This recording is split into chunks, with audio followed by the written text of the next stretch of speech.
interrupt. Hello, everybody. This is another episode of Don't Feed You the Animals podcast. I am your host, as always, James, and this episode is very, very, very, very weird for me because I am in the room by myself. I am in my house by myself. It's just me today, and we're gonna have to deal with it because I have to put out episodes. And even though my co-hosts have their own lives and things going on, it's their fault that you're gonna have to just hear me just ramble and not make sense and talk by myself to myself. So we're gonna just sit back and relax and see how this goes, because this does not feel natural. So welcome back, everybody. It's been a week since we last talked to each other, and it's been nice. Not a lot has gone on for myself personally. Basically just trying to live my life, pay them bills, and just do what I have to do. But it's all good, because last time I checked how well our podcast was doing, we have now officially reached past the 500 download benchmark, and I feel good.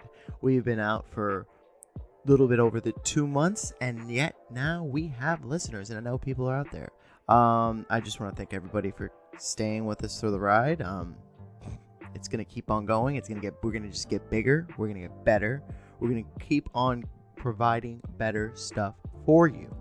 With that being said, I will let you know that now we have an official monetized by me email and YouTube channel, which is exciting because very soon, people, you will see the face that matches this handsome voice. With that being said, I will list out what our new email is, and with this power of you obtaining our email address, you can now send direct messages and links of things that you would like to hear. If you want us to give a shout out, if you want us to talk about a certain topic, you can talk to one of us animals at any given time. With that, all you have to do is type in DFTA podcast, podcast at gmail.com, and we'll be checking it as much as we can, because we want to hear from you. The biggest thing too is that if you guys downloaded the Podbean app, it's another source to actually hearing to us. I'm not too sure on how you're listening to the podcast, whether it be Chrome, you're listening to the browser, you're listening to us on Spotify. Now every episode that I upload from this point on will be on the YouTube channel.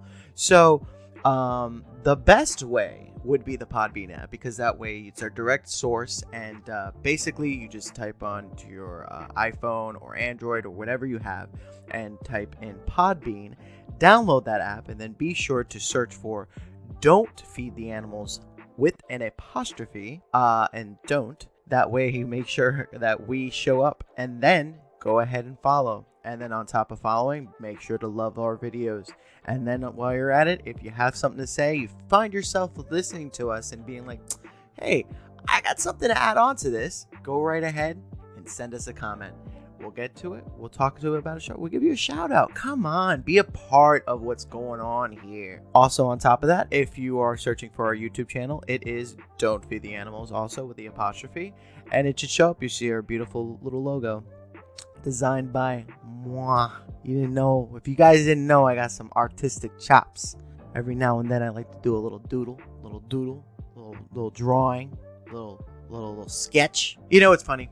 When I was younger, I used to draw a lot. I was big on just like putting down pencil and paper and just sketching something up. It was really fun at a young age to just like put my ideas down on, in writing. Of course, being a young boy growing up in the 90s, I was hugely into comic books.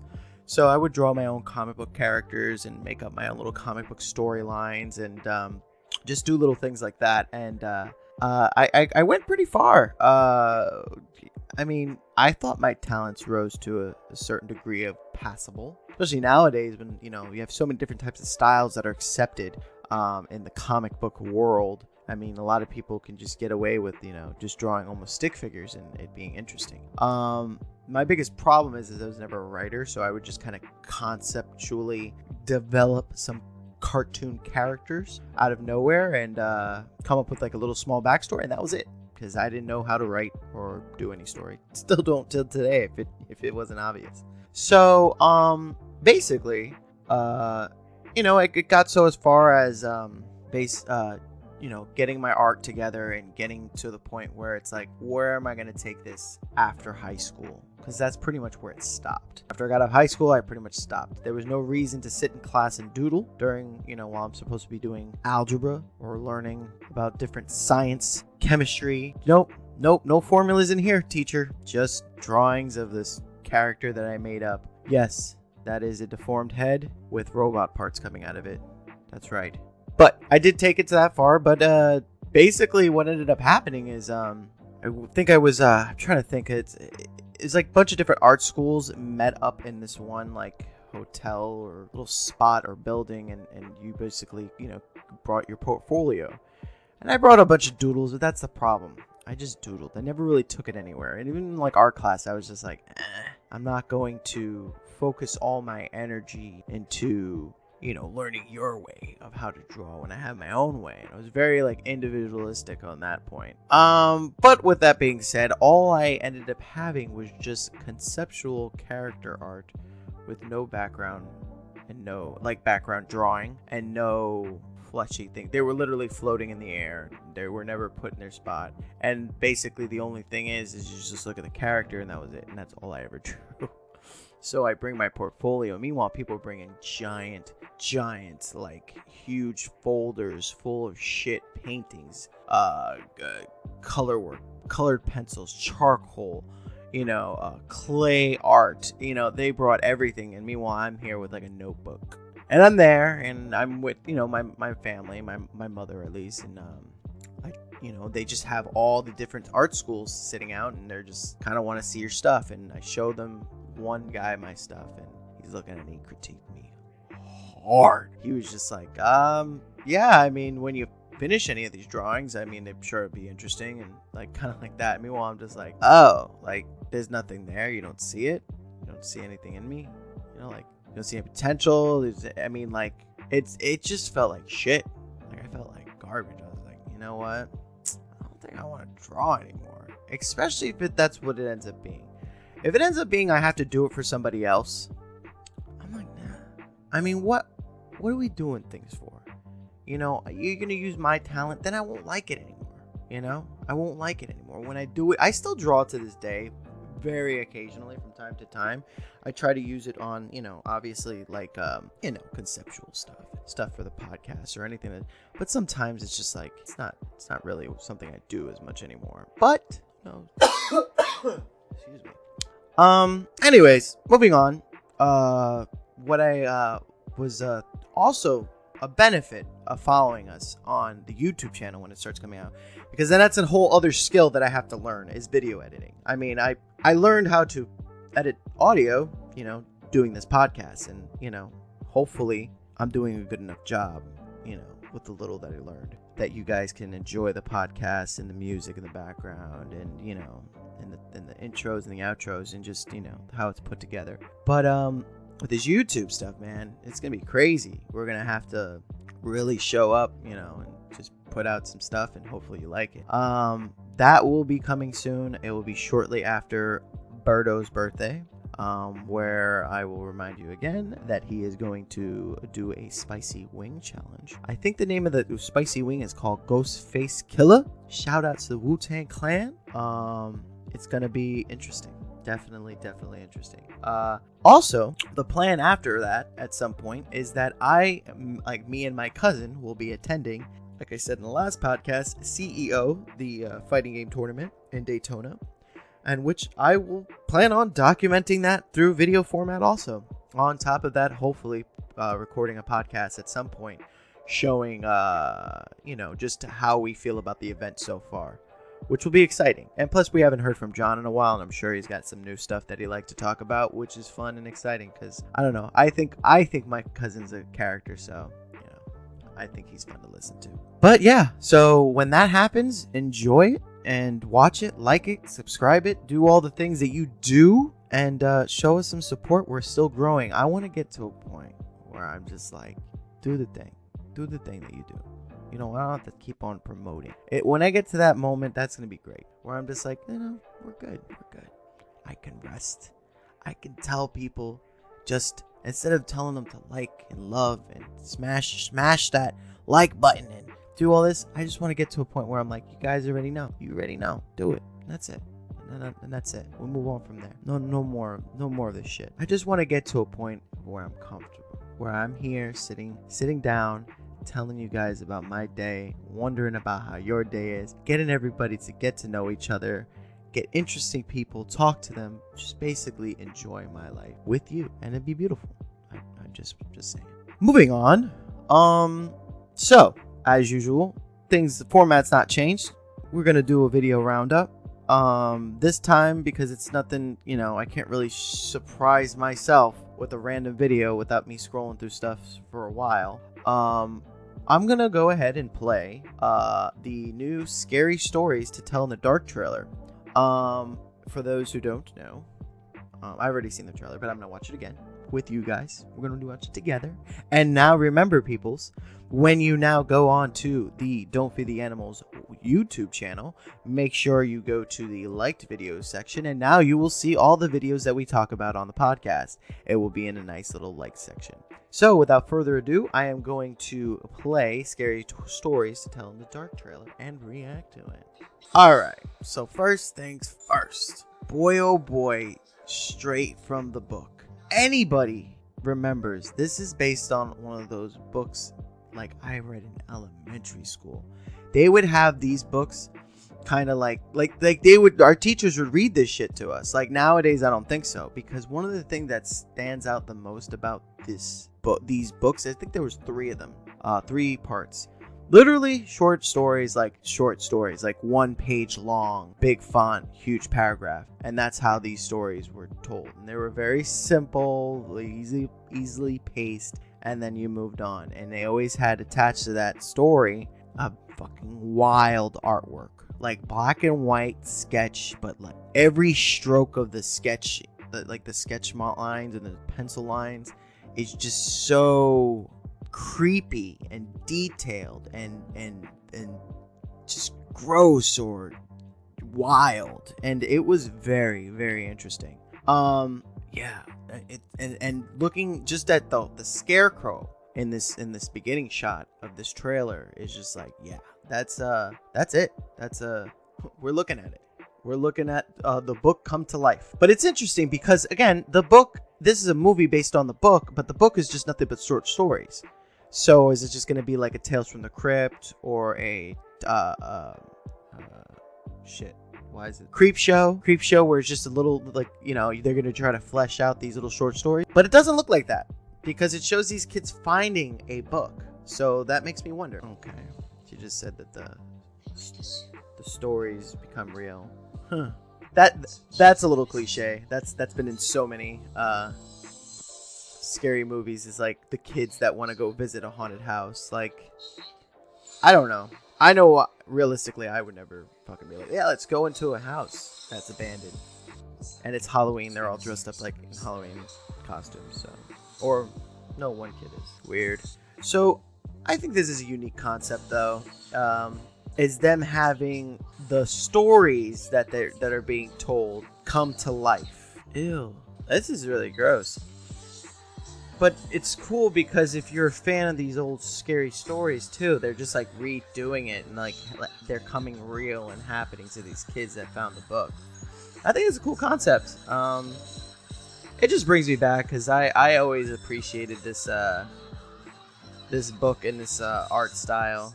And not only that, Guillermo del Toro does it, so he always puts out some good shit. Definitely gonna give it a good watch. Don't know if it's in theater, but definitely watching it. Yikes. Yeah, there you have it. Scary Stories to Tell in the Dark. I'm down. Haven't seen a good scary movie in a while, but I haven't really went out of my way to see scary movies in a long time. But yeah, interesting concept. So, what else did I want to talk about? Okay, other movie things going on. So now, if I'm not mistaken, what I've heard is Robert Pattinson of Twilight fame. Robert Pattinson of that one movie in the Harry Potter series, and everybody loved him. Robert Pattinson in whatever else he did, because I ain't following the guy. I don't really care, but I don't dislike him. Mr. Robert Pattinson, I think, has signed on to be the Caped Crusader himself, the Dark Knight, and the new Batman movie, which is very, very interesting. Now, because Ben's done. Ben's been done. I mean, you heard on and off, on again, off again. I'm directing it and starring in it. Nah, I'm just starring in it. Nah, fuck it. Fuck you, DC. I'm not doing it anymore. That's the storyline of the Ben Affleck Batman. Unfortunately, I have not seen any of Ben Affleck's performance as Batman other than what I've seen in the trailers, because I did not see Batman v Superman and I did not see Justice League. So, I don't know, I'm probably not going to go on my way to go see it because all I hear is that it bombed. And when I looked the little bit I looked at, I'm like, eh. Now, was I mad that he was Batman? Absolutely not. I'm okay with it. I'm cool with it. I know a lot of people were not a fan of the type of Batman he was, but it was mixed. It was a mixed bag. It was the same feelings of like Jared Leto being Joker, where, you know, a lot of people hated it. Look at this. It looks like the dude ran into a hot topic and exploded, and then Joker came out. Yeah. I mean, I wasn't mad at it. I did see Suicide Squad, so I did see that Joker, and that movie wasn't that great. But his Joker wasn't bad. It was a type of Joker. So with that being said, I'm sure that Ben Affleck's Batman was not bad. It was a type of Batman. So we don't know. Just looking at Robert Pattinson, I mean, I don't know. I know he can act because he's an actor. It's his job. I mean, to be honest with you, Batman's not even that interesting of a character. Oh no. Oh no. People are going to get at me now. They're going to get at me because I don't think Batman's that interesting of a character. I know I'm of the minority, but I feel like I'm of the strong argument of why Batman isn't that interesting. So what drives Batman and makes him interesting? Well, let's see. He witnessed his parents' death right in front of him. He was a rich boy who lost it all. Wait, no he didn't. He still had his riches. He still had his butler. He still had plenty of things to keep him going. But no, his love for his parents at the tender age of, I don't know, I think it was 8, 7, 8, 9. I don't know. I don't know that hard. It probably changes every time. Maybe he was 10. Maybe he was 11. I don't know. But his tender age of not being with his parents anymore and now having a stack, a mansion, a cars, and a butler. What's up? What's the problem? I mean, he could be like, this is Macaulay Culkin's dream in Home Alone. My parents are gone forever. Remember in Home Alone 1? He sat back and he looked up and he's like, I just want to be alone. I'm good. And what happened? Why didn't that happen? Oh, because he loved his parents. I get it. So did Kevin. Kevin McAllister loved his parents in Home Alone. But he at least had a scene where he's jumping up and down on the bed and be like, no one can tell me what to do. No one can tell me what to do. Eating popcorn, watching scary, gangster movies in the middle of the night. Keep the change, you filthy animal. Kevin McAllister took on villains at a young age. He didn't have to train and wait till he was a young adult to take on anybody like Bruce Wayne did. Kevin McAllister, he already had a plan. He didn't need a Batcave or a butler. Kevin McAllister's like, hold up. I gotta protect my domain. I worked hard. I wished my folks away. Like they were gone. And he didn't even call them. You notice that? Like the parents left. And at no point did Kevin go, well, I know where they are because we were going to go there. And he was smart enough to booby trap his ass, but not smart enough to think that he's not smart enough to go and call up a phone number to say, hey, you guys left without me. I'm home. I'm okay. Kevin McAllister was smart enough. He just didn't give a fuck. He didn't give a fuck about where his family was at all. Because he's like, I'm home. I'm here, bitch. I'm fucking going straight to Buzz's box of tricks. And I'm having a field day. Buzz, your girlfriend, Wolf. And then he's fucking with the tarantula. I mean, come on. He was living life. He's going to get fucking toothbrush rhymes. I mean, come on, Bruce Wayne. Come on, Bruce Wayne. You didn't do any of that. You cried. You cried. I mean, maybe that was the difference. Kevin wished them away in his head. Granted, I know the ending of the movie where he really missed his parents, but you know, the spooky old guy or whatever. But the spooky old guy turned out to be cool and he ended up saving him. So at the end of the day, he was fine. You know, maybe the trauma of seeing his parents killed in front of him, extreme violence, is what made Bruce Wayne a bitch or soft. But again, he was rich. He had a butler. Most people take that shit on the chin and go, oh, you know what? I think I'm going to make it through. But not Bruce Wayne. Bruce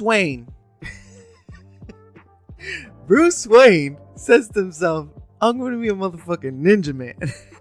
And I'm going to fix this town. I'm going to go train for years and years and live a hardened lifestyle. All because my parents got killed. And then he gives himself rules. He gives himself shit that they write in for Superman. Superman can fly, right? Superman, this is crazy part. Superman can fly. Superman can blow cold breath. Superman can shoot lasers with his eyeballs. Superman is bulletproof. Superman is also an alien. So Superman is too good. In the video game terms, it's safe to say that Superman was OP, overpowered. So the writers had to do something weird with Superman, which DC does a lot, and it's weird. Let's give him a weakness. We're going to make Superman weak to this weird fucking rock. They probably had a periodic table of elements and be like, there's a lot of stuff we don't even know about. Let's point at that one. Kryptonite. And that's what he's going to be. He's from Krypton, but he's weak to kryptonite. It makes him, it glows green and he gets like diarrhea and shit. He gets all fucking kryptonite. Fucking bullets bounce off of him. He can go into space. He can fucking fly around. He can fucking change time and go so quick. But this little green rock fucks him up. But the writers had to do that because he's too good. They're like, oh man, shit, we made him too good. So we need like a MacGuffin to like make him, to give an excuse to like be better than Superman, even though he's the best. So now let's flip back to Batman. Batman has no powers at all. His only power is that he's rich as fuck, which is a good power. Look at Iron Man. Look how he took advantage of that. I'm not going to even give you parallels between Iron Man and Batman. We're not going there. I'm just going to tell you what's up with Batman. So Batman, rich as fuck. That's it. And he's going to learn how to fight and all this other shit. That's another thing too. Like, I'm going to learn how to fight. Like later on, like later renditions of Batman, they give him like power suits and armor suits and shit like that. Where Tony Stark was like, I'm just a regular guy. I don't even have a fucking good ticker in me. Look at this thing that's keeping the shrapnel from fucking destroying me. I made that. I'm smart. I'm smart. Bruce is smart too. But Iron Man's smarter. Like, he's like, I want to fight crime, but I don't want to train. I'm not going to train. I'm going to build something that does all the work for me, more or less. Enhances my body in a way where I'm under a suit of armor and I'll be safe. Not Batman. Batman's like, I'm going to be... I don't know what happened when his parents got killed, but whatever happened didn't make sense. The fact that he couldn't get over it, the fact that he is just dwelling and just, I'm going to be a ninja man and I'm going to fight crime. So getting back to the kryptonite thing real quick. So Superman had kryptonite, right? That's what stops Superman because he's too good. He's too good. Batman, he's just a regular guy. So he's not really that good. But they make him really smart and they make him like detective levels where he can figure out, a crime and have a solution for everything. Batman's weak. They give Batman a weakness. Yes, I'm going to say it. It's a weakness. They give Batman the weakness of not wanting to use guns. Not wanting to use projectiles that would be an extreme advantage for a regular guy. And he's like, I don't want to use guns because guns killed my parents. No, guns didn't kill your parents, Bruce. Joe Chill killed your fucking parents. The guy who shot your parents killed your parents. But he's in a war against guns. He's like, fuck it. We're not shooting. I'm not going to shoot nobody. I'm not going to kill anybody. Bruce, come on. There's got to be collateral damage. I'm sorry. Kevin McAllister didn't give a fuck. You're invading my house? I'm going to blowtorch your fucking head. You're invading my house? I'm going to have you fucking step on ornaments and throw bricks at you, bitch. It's just that he didn't know that he was going against Marv and Harry. And he didn't know that they had superpowers of not being able to die and being hilarious at it. Bruce, what is your problem? Why are you making it hard for yourself? So that's the thing now. So but Batman's the most beloved hero in comics. I have, like, hands down, probably. There's really very little room for error. I mean, he's not perfect. There's been silly shit with him, but he's loved either way. But I think him being a scrub when it comes to making things hard for himself and just being crazy. He's crazy.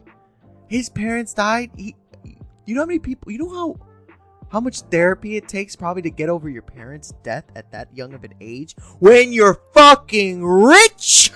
I say like 2 years. But what do I know? But anyway, Robert Pattinson, Batman, I'm okay with it. He's got a good jawline. We'll go with it. Just to go Google a picture of Robert Pattinson, put your hands above his eyes and nose, and you're like, there you go, Batman. They had other people in mind when they were recasting Batman. They were thinking about Nicholas Hoult, who is the cat who plays Beast in the newer X-Men movies. I don't think that would have been a bad one. One I thought would have been interesting, but I think that they're obviously, with their decisions of going with Robert Pattinson, was John Hamm from Mad Men fame, which I thought it would have been. I would have been pretty solid too. I mean, I definitely think that he would make a good Batman. But yeah, I think that they were going for a younger look, so they probably went for Robert Pattinson. It makes sense. You know. But yeah, I digress. So, for those who don't know, I'm an avid mixed martial arts fan, and it's not limited to or stops at UFC. I'm pretty open to branching off into other fighting sports and combat sports in general. I don't really watch boxing that much anymore, but I do have my ear on the ground when it comes to certain boxing matches and events. You know, the last real one I saw was a couple months back with Tyson Fury versus Deontay Wilder, which was a fantastic, superb fighting. Like 12 rounds of, like, it was a Rocky movie.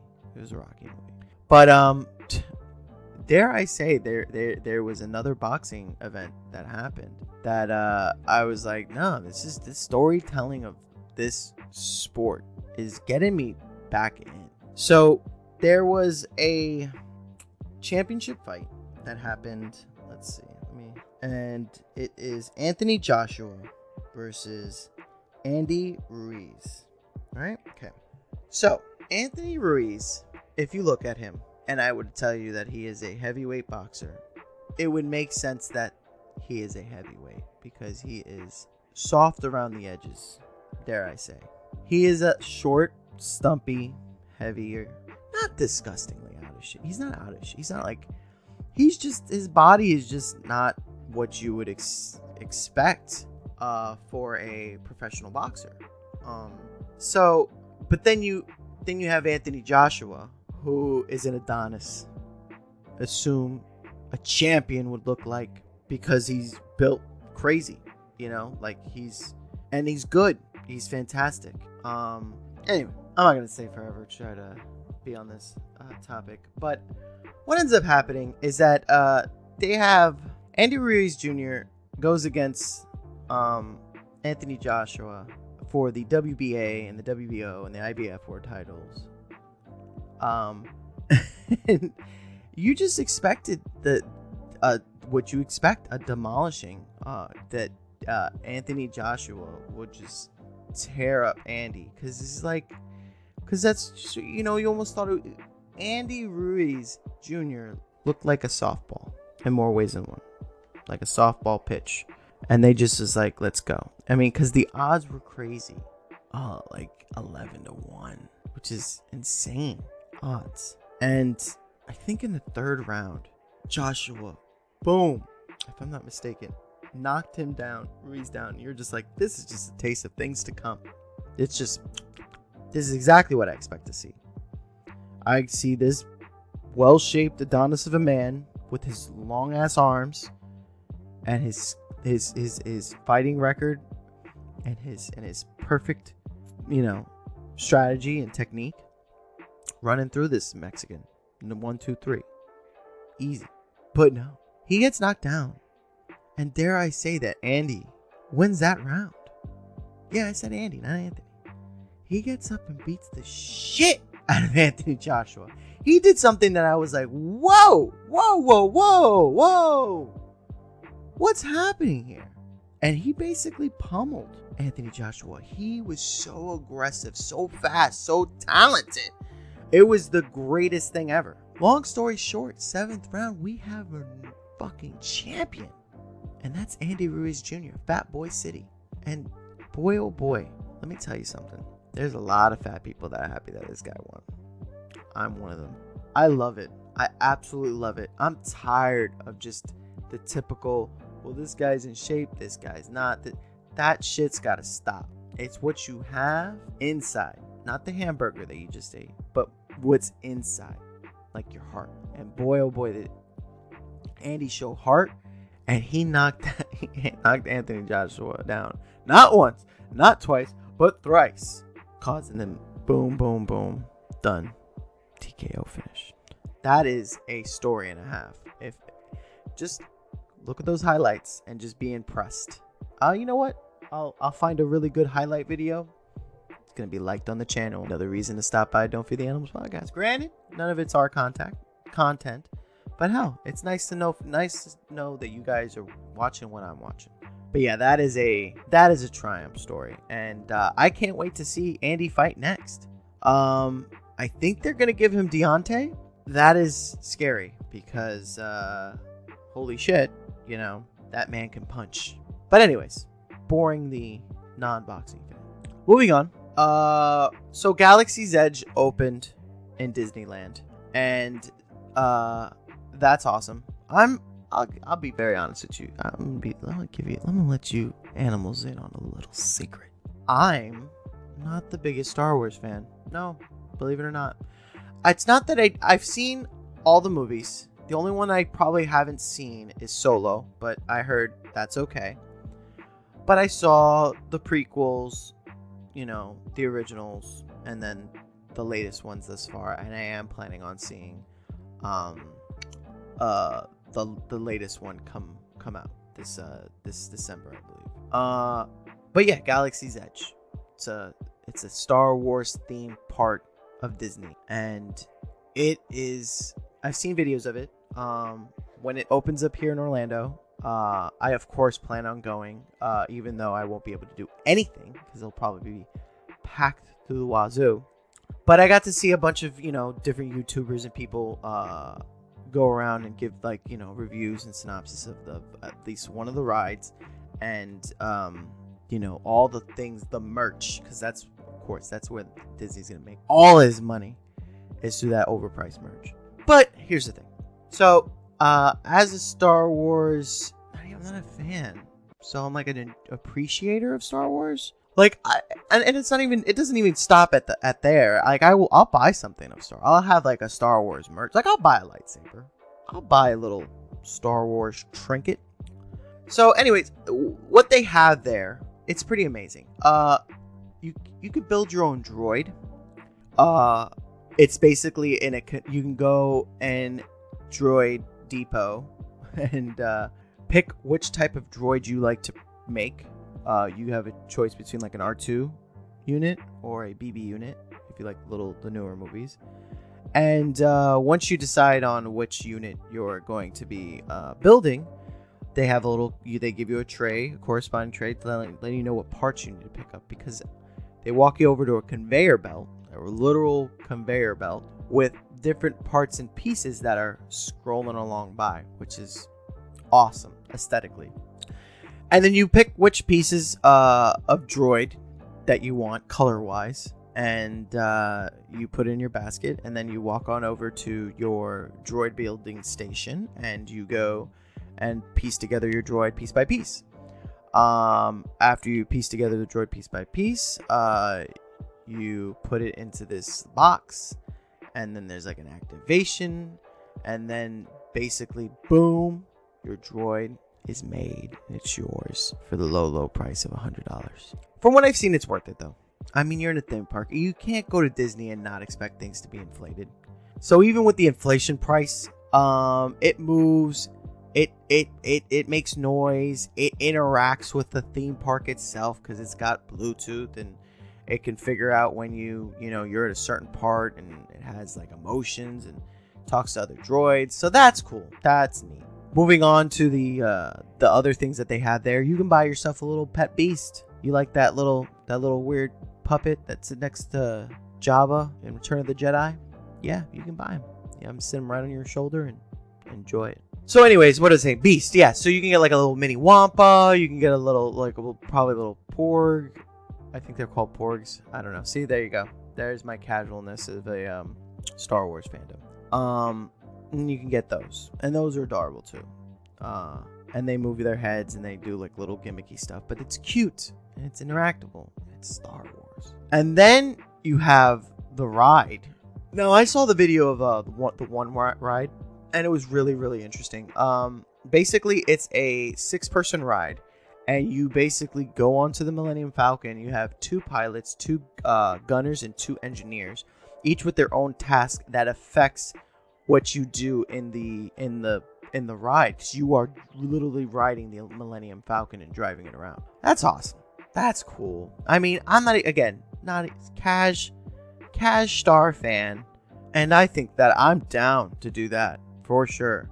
See, I wish Berto was on this episode because I would be able to ask him, because he's like, I guess, the resident Star Wars fan. I mean, I would hope so because of all the fucking Star Wars toys that's in his house. But I would definitely ask him on how his thoughts and feelings about most of this stuff. I might bring it up again because I'm pretty sure he knows about all this already.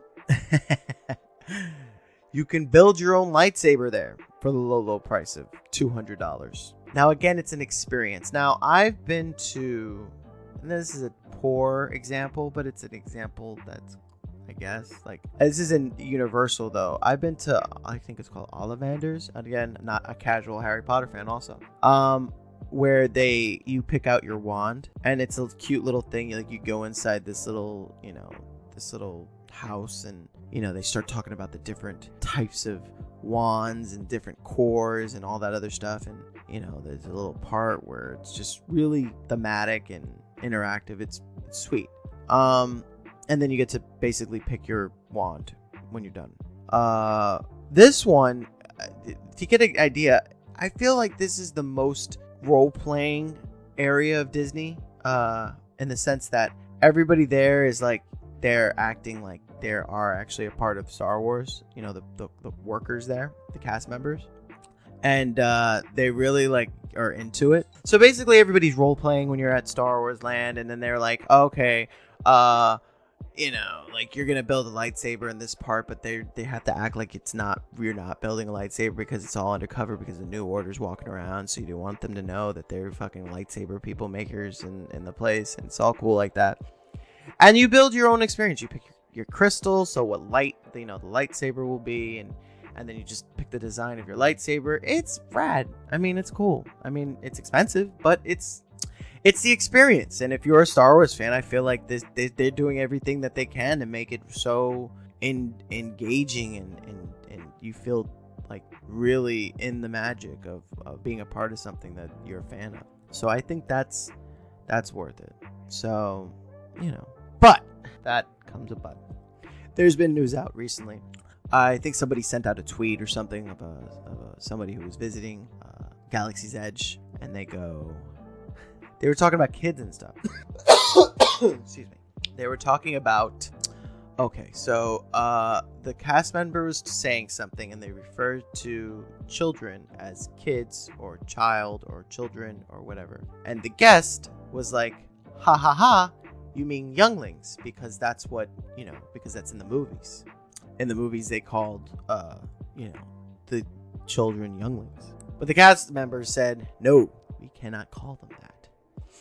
And they gave an explanation why. The explanation is, in this fantasy movie, this sci-fi fake made up movie, there's a one part where younglings is referred, and that is in episode 3 when they refer to killing younglings, where Anakin Skywalker decides to take all his angers and emo emotions and just kill the younglings. And so because younglings, children, and that's what they're called, the only time in the movie that's ever been said the word younglings was killing younglings in front of it.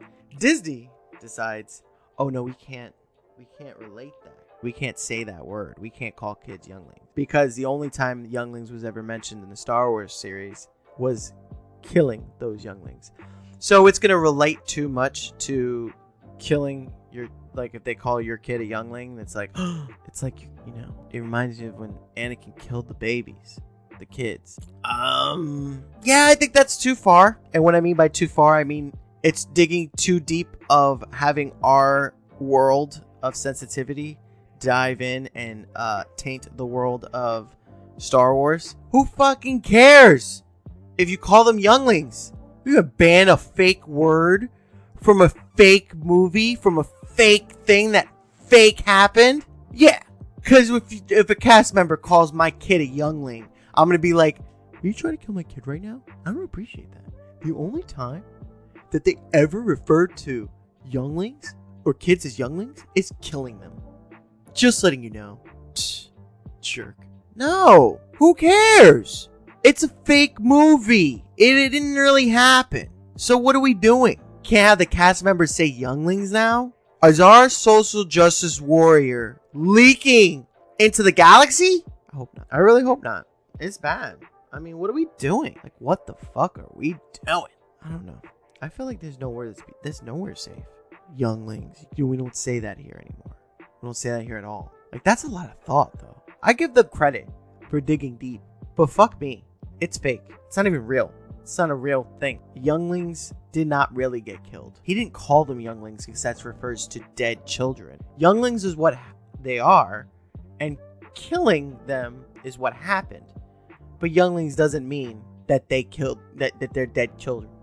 So preventing your cast members who have a hard enough job to come up with unique ways of being engaging and inviting and break down the barrier and make you try to release, your eyes of fantasy and make you feel like you're there, like you're really in fuck, I forgot the name of I feel want to say it's called Black Spire Outpost. That's what it's called. I don't know what I was thinking the other thing. But yeah, make them feel like they're really a part of somewhere in a galaxy far, far away. Let's be like, we can't. But it's like, why can't you?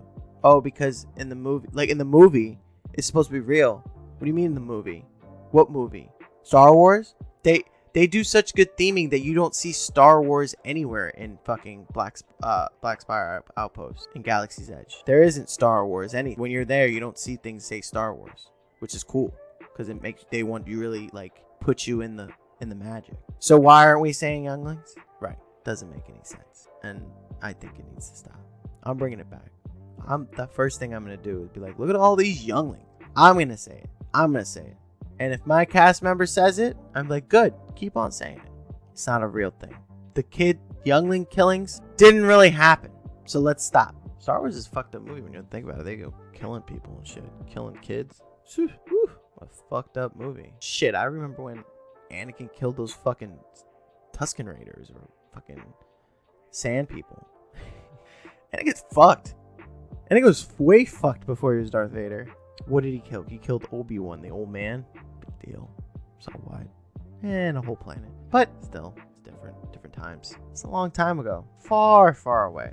Anyways, guys, I loved this episode. But I hope you did too. Keep in mind, please send me an email, put a like or comment on my YouTube channel. Do something. Do something to show me that you really care, because I care about you guys a lot, and I can't wait to interact and see, what you guys feel. I need the feedback. I need it. It's weird. It's like I can't just do it and just feel like I'm great at it. I can't just sit here and be like, Psh, I'm gonna turn this mic on and just shit out fucking words from my mouth, and you guys are gonna love it. I know. I gotta hear how much you hate it sometimes. No, I know it's fine. I want to hear, if what we're doing here is good and to your liking. I want to mold ourselves. I mean, we're still gonna give ourselves to you, but I want to know how you guys are vibing off of us. So with that being said, do yourselves a favor. Follow those signs. They're all around you. And always remember, don't feed the animals. Yeah.